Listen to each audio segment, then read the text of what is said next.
జై తెలంగాణ నిరుద్యోగుల ఐక్యత జై తెలంగాణ గౌరవనీయులు జీవితమంతా కూడా విద్యార్థుల కోసం నిరుద్యోగుల కోసం బలహీన వర్గాల ప్రజల కోసం నిరంతర పోరాట యోధుడు అన్న పెద్దలు ఆర్ కృష్ణయ్య గారికి గౌరవనీయులు తమ్ముడు రాకేష్ రెడ్డి గారికి గౌరవనీయులు అశోక్ గారికి గెల్లు శ్రీను గారికి నీలం వెంకటేష్ గారికి సిపిఎం పార్టీ రాష్ట్ర కార్యదర్శి గౌరవనీయులు పెద్దలు జాన్ వెస్లీ గారికి వేదిక మీద ఉన్న మా నిరుద్యోగ యువతి యువకులకు ఇంత గొప్పగా ఈ కార్యక్రమాన్ని స్వచ్ఛందంగా నిర్వహించినటువంటి నిరుద్యోగ జేఏసీ సభ్యులకు మా సోదర సోదరీమణులకు మీడియా మిత్రులకు అందరికీ పేరు పేరున నమస్కారం ఉద్యమాభివందనాలు.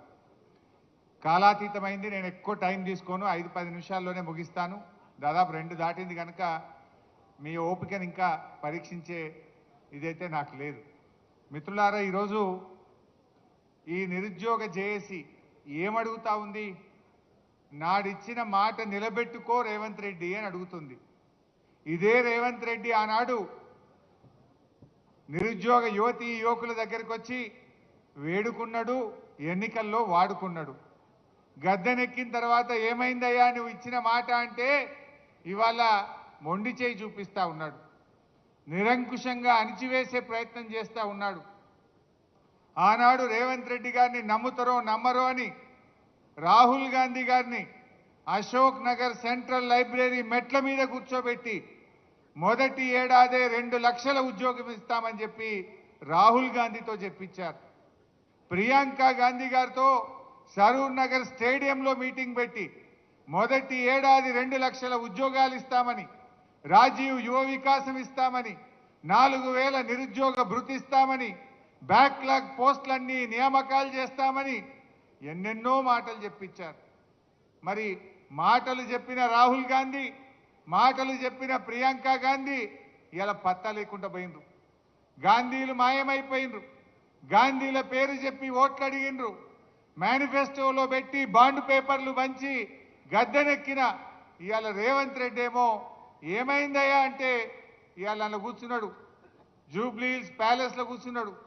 వెనకటికెవడో అట్టపర్వతం ఎత్తి నేను ఆంజనేయ స్వామి అనుకున్నాడట, నెత్తిన ఈక పెట్టుకొని శ్రీకృష్ణుడు అనుకున్నాడట.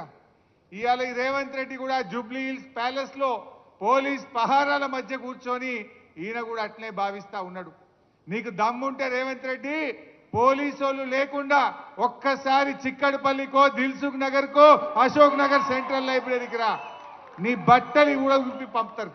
అప్పుడు అర్థమవుతుంది నువ్వేదో ఆ పోలీస్ పహారాలో ఉండడు కాదు, ఇవాళ నీ నిజ స్వరూపం అర్థమైంది. రాష్ట్ర ప్రజలకు 2 ఏళ్లలోనే రేవంత్ రెడ్డి యొక్క మోసాలు, కాంగ్రెస్ దగ ఈ రాష్ట్రంలో అన్ని వర్గాల ప్రజలకు కూడా అర్థమైంది. జాబ్ నోటిఫికేషన్ ఏమయ్యా రేవంత్ రెడ్డి అంటే మద్యం షాపులకు నోటిఫికేషన్ ఇస్తున్నాడు. సిగ్గులేదు. ఆ మద్యం షాపులకు ఇంకా 2 నెలల టైం ఉన్నది, అదేమో అడ్వాన్స్ పిలిచిండు. 2 నెలల ముందే మద్యం షాపులకు నోటిఫికేషన్ ఇచ్చిండు. జాబ్ నోటిఫికేషన్ ఆనాడు అసెంబ్లీలో బీఆర్ఎస్ పార్టీ ఏమైంది నీ జాబ్ క్యాలెండర్ అని నిలదీసింది. మేం గట్టిగా పట్టుబడితే ఓ జాబ్ క్యాలెండర్ని పెట్టిండు, మాట్లాడకుండానే అసెంబ్లీ వాయిదా వేసుకొని పారిపోయింది. గన్ పార్క్ దగ్గర పోయి ధర్నా చేసిన ఆ రోజు బీఆర్ఎస్ ఎమ్మెల్యేలం. ఏంది ఈ జాబ్ క్యాలెండర్, ఈ దగా క్యాలెండర్ ఏంది అని అడిగినాం. పోనీ అదన్నా నిలుపుకున్నారా? అందులో ఉద్యోగాల సంఖ్య లేదు, డేట్లు మాత్రం పెట్టిండ్రు. ఆ ఒక్క డేట్ అన్నా, ఒక్క నోటిఫికేషన్ అన్నా ఇచ్చినవా రేవంత్ రెడ్డి అని నేను అడుగుతా ఉన్నా. జాబ్ క్యాలెండర్లో చెప్పినట్టు ఒక్క నోటిఫికేషన్ కూడా కాంగ్రెస్ పార్టీ ఈ రోజు వరకు ఇవ్వలేదు. అంటే మనకు ఎన్నో మాటలు ఇచ్చారు. 2 లక్షల ఉద్యోగాలు బోగస్, 4000 నిరుద్యోగ భృతి బోగస్, మెగా